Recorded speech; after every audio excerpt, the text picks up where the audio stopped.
पत्रकार मित्रों, एक विशेष घटना के संबंध में आपको आज यहां आमंत्रित किया गया है। आपको मालूम है कि बकेबर इटावा में कल जो पिछड़ी जाति के कथावाचक थे, जिनका कार्यक्रम पहले से तय था, ऐसा नहीं है उन्हें पहले से मालूम था कि कथावाचक पिछड़ी जाति से हैं, दलित जाति से हैं। इसके बावजूद भी कल उन्हें अपमानित किया गया, उनको काफी चोटें पहुंचाई, उन पर पेशाब डाला गया और ये संदेश दिया गया कि काम उनका नहीं है। जो कमजोर वर्गों के लोग हैं, दलित हैं, पिछड़े हैं, वो कथा भागवत का कार्यक्रम नहीं कर सकते। दोस्तों, यह अत्यधिक दुर्भाग्यपूर्ण है कि अगर कोई पिछड़ी जाति का आदमी या दलित जाति का व्यक्ति अगर धार्मिक वार्ताओं को सीख लेता है, कथाओं को सीख लेता है, तो उसे आप भला कैसे वंचित कर सकते हैं। लेकिन ये मनोवृत्ति है हमारे देश की, और इस मनोवृत्ति के पोषक है भारतीय जनता पार्टी। जिस तरह से लोगों को अपमानित किया, वो निश्चित रूप से चिंता का विषय है। और न सिर्फ बकेबर में, आप देखते हैं पूरे उत्तर प्रदेश में जो कमजोर वर्ग के लोग हैं, दलित हैं, पिछड़े हैं, उन पर अत्याचारों की बात ही आई हुई है। कहीं उनकी बारातें नहीं चढ़ने दी जा रही हैं, कहीं उनकी बच्चियों के साथ बलात्कार हो रहा है। माननीय अध्यक्ष जी मुख्यमंत्री रहे, हम लोगों का सड़क का भी अनुभव है, सरकार का भी अनुभव है। सरकार का जो मिजाज होता है, समाज की शक्तियों का संचालन उसी दृष्टि से होता है। और मुझे लगता यह है कि समाज में कुछ लोग ऐसा समझने लगे हैं कि ये सरकार उनके दिल की सरकार है, मन की सरकार है। इसी वजह से जहां जहां ये दलितों और पिछड़ों पर अत्याचार हो रहा है, कहीं भी सरकार ने यह संदेश देने की कोशिश नहीं की कि इस प्रकार की कोई घटना करेगा तो उसका अंजाम क्या होगा। अगर इन सब घटनाओं के खिलाफ कहीं से भी कठोर कार्रवाई हो जाती तो मैं निश्चित रूप से कह सकता हूं कि ताबड़तोड़ जो घटनाएं उत्तर प्रदेश में हो रही हैं, उनकी पुनरावृत्ति नहीं हो सकती थी। ये सरकारी संरक्षण में सब काम हो रहा है भारतीय जनता पार्टी की जहां जहां सरकार है। आप लोग जानते हैं, उज्जैन में बीजेपी का एक एमपी के एमएलए गया महाकाल के दर्शन करने के लिए, इन्हीं पार्टी का विधायक था, मंदिर में नहीं जाने दिया। राजस्थान में नेता प्रतिपक्ष दलित था, जब मंदिर में गया तो उसकी गंगा जल से धुलाई की गई। ये एक मनोवृत्ति है, एक ज़हनियत है, एक मिजाज है, और इस मिजाज की अगर कोई पोषक पार्टी इस देश में है तो उसका नाम भारतीय जनता पार्टी में है। आज स्थिति ये हुई है कि जो अवांछनीय तत्व हैं, खुरापाती लोग हैं, उनके ऊपर कोई नियंत्रण नहीं है। आज माननीय राष्ट्रीय अध्यक्ष जी ने जो बकेबर का सवाल है, उस गंभीर सवाल पर ध्यान आकर्षित करने के लिए, समाजवादी पार्टी का समर्थन व्यक्त करने के लिए आपको तकलीफ दी है। मैं समझता हूं कि बहुत गंभीर मामला है। तमाम लोग जो दलित हैं, पिछड़े हैं, कमजोर वर्ग हैं, अध्यक्ष जी के इस पत्रकार सम्मेलन से निश्चित रूप से एक विश्वास पैदा होगा, भरोसा पैदा होगा। धन्यवाद।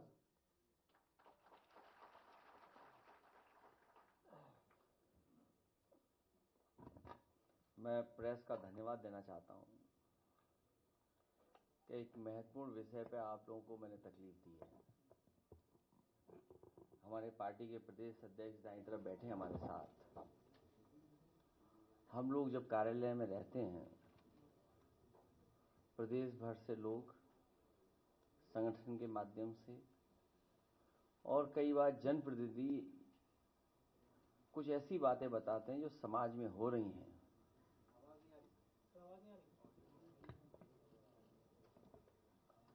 कई बार जानकारी हम लोगों को देते हैं कि समाज में जो घटनाएं हो रही हैं, भारतीय जनता पार्टी उनका पॉलिटिकल लाभ लेने के लिए घटनाएं होने देना चाहती है।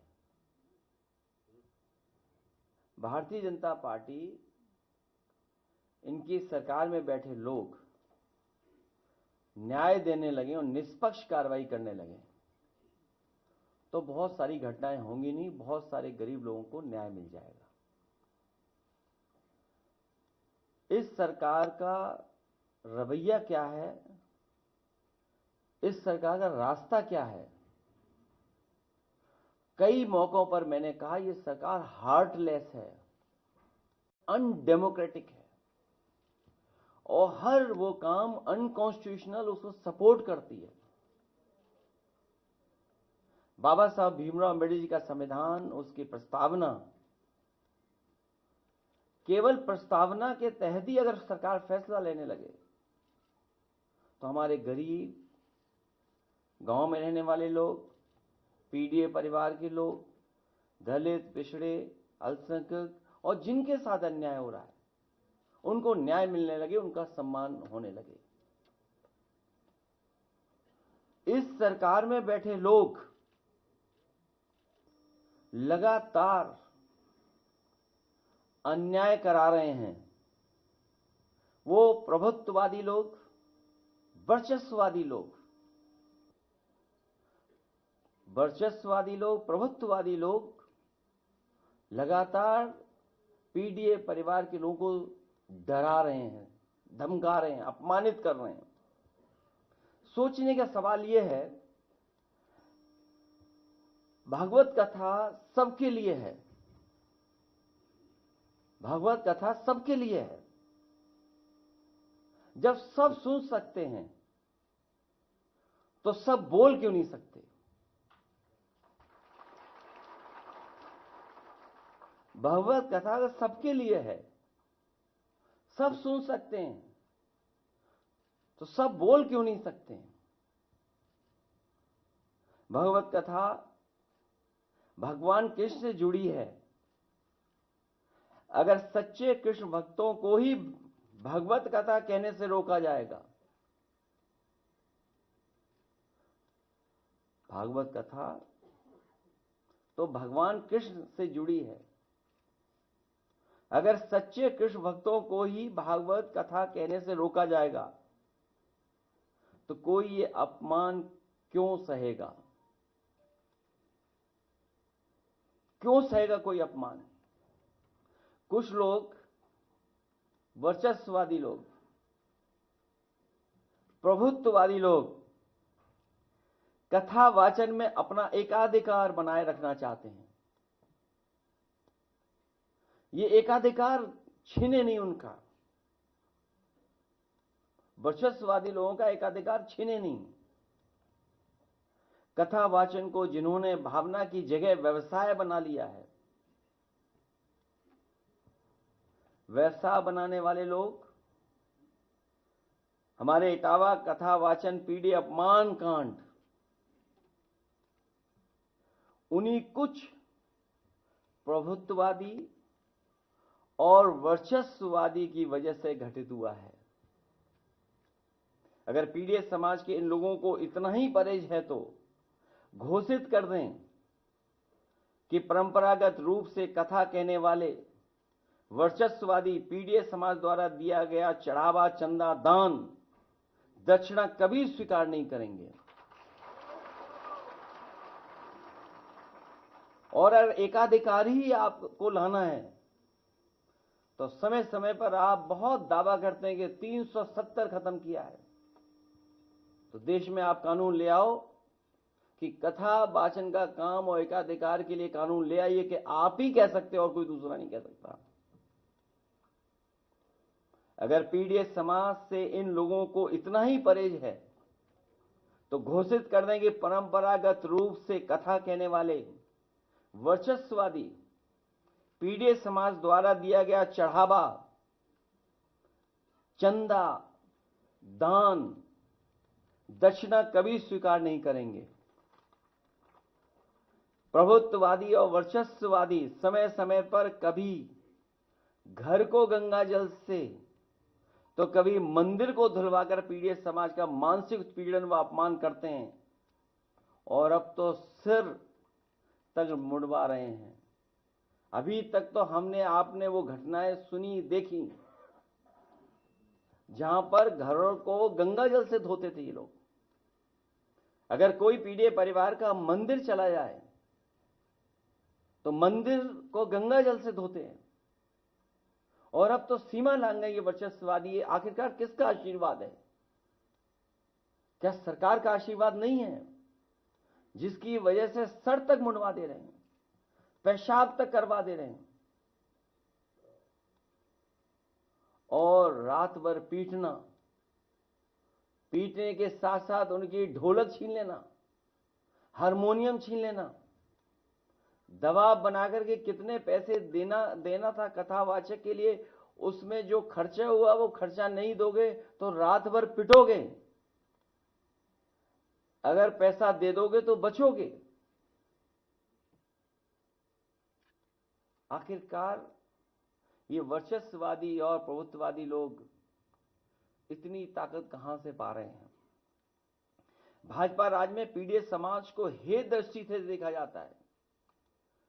आदरणीय रामविलास सुमन जी ने तो कुछ घटनाएं बताई हैं, कुछ महत्वपूर्ण पदों पर बैठे लोगों के बारे में बताया है। सुना है हमने कि देश की सर्वोच्च सीट पर बैठने वाले के साथ भी कभी अपमान हुआ है। देश के राष्ट्रपति भी हे दृष्टि का सामना कर चुके हैं। सच तो यह है कि जैसे जैसे पीड़ित समाज में चेतना और जागरूकता बढ़ती जा रही है, वैसे वैसे पीड़ित समाज पर मनोवैज्ञानिक दबाव बनाने के लिए वर्चस्ववादी के पीड़ित समाज पर अत्याचार बढ़ते जा रहे हैं। जो पाल समाज की बेटी के साथ अन्याय हुआ, अगर उसके परिवार के लोग खड़े हो गए तो उसके पिता पे भी मुकदमे लगा करके जेल भेज दिया, इनाम भी घोषित कर दिया। हमारी पार्टी के अध्यक्ष उस परिवार से मिलकर के उस परिवार को न्याय दिलाने के लिए, उस परिवार की मदद के लिए जा रहे थे तो पुलिस लगाकर रोक दिया। आखिरकार ये वर्चस्ववादी और प्रभुत्ववादी लोग चाहते क्या हैं? पीड़ित समाज पर लगातार बढ़ते हमलों का असली कारण यह है कि वर्चस्ववादियों को लगता है कि उनके पीछे आज भाजपा की वो सरकार खड़ी है जो सदियों से शक्तिशाली रहे लोगों की सरकार है, और वो उन्हें बचा लेगी। लेकिन अब पीड़ित समाज की एकता और एकजुटता इसका जवाब डट करके देगी।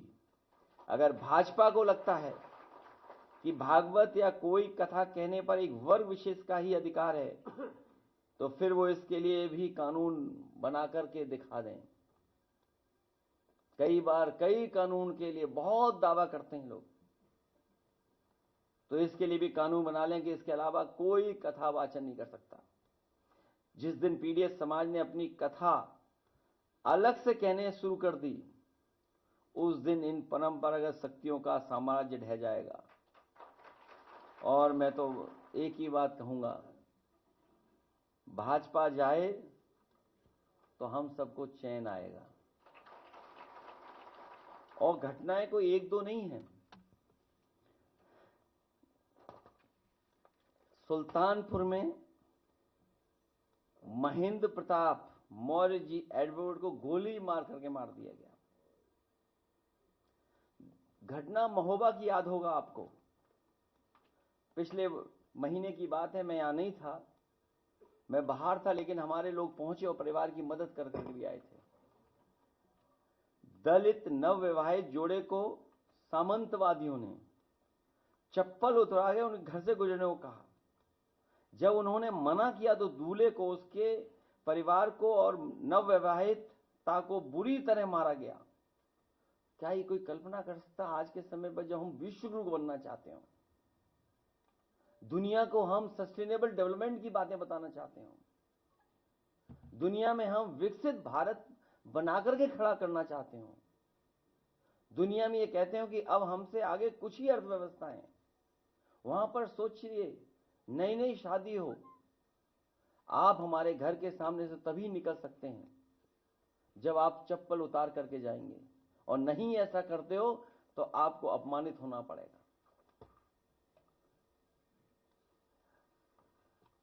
ईटा की घटना, जैतपुरा की अम्बेडकर जयंती पर शोभा यात्रा नहीं निकालने दी, दलित परिवार में शादी, बारात आई, बेटी की शादी में सत्ता समर्थकों ने बवाल किया, और फिर जब पुलिस आई तो पुलिस को न्याय देना था, न्याय नहीं दिया। जिनके साथ अपमान हो रहा था उन्हीं को पीटा पुलिस ने, सोचिए आप, उन्हीं को अपमानित किया पुलिस ने। और इटावा की घटना तो आपको पता ही है, और ये सब इसलिए हो रहा है कि 2,500 लोग ही इसको सरकार को चला रहे हैं। 2,500 लोग पिछले 9 साल से, 20 साल से इधर उधर 2,500 ही लोग खेल खेल रहे हैं। हम इन कथावाचकों का धन्यवाद देते हैं कि हमारे बुलाने पर आए हैं, और सरकार में बैठे लोग कुछ भी कर सकते हैं, कुछ भी कर सकते हैं। सरकार में बैठे लोग कुछ भी कर सकते हैं। नजर उतारने का तरीका तो हमने और आपने देखा ही।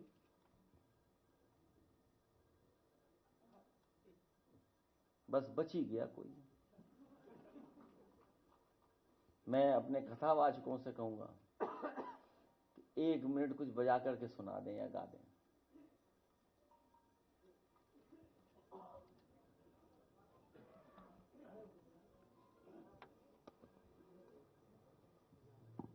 और इसमें एक जो साथी है,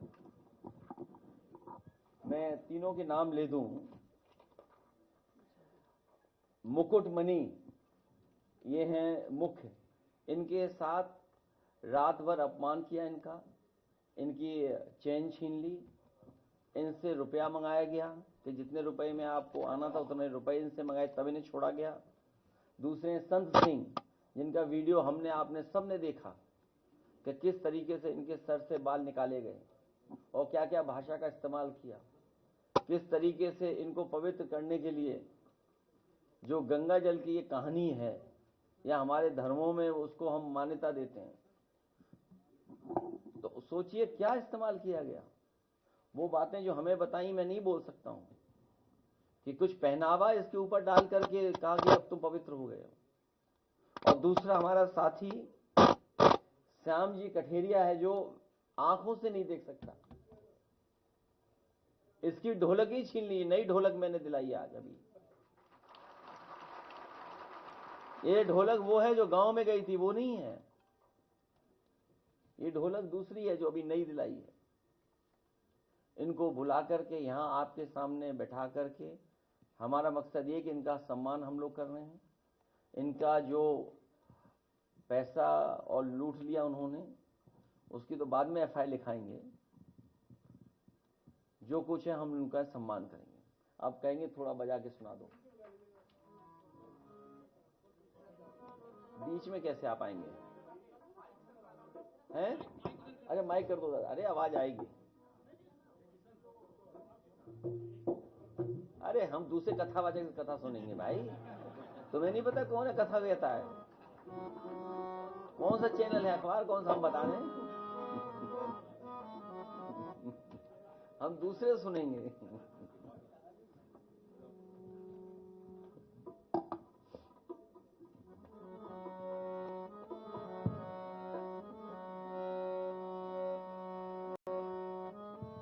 सच्चिदानंद रूपाय विश्वोत्पत्त्यादिहेतवे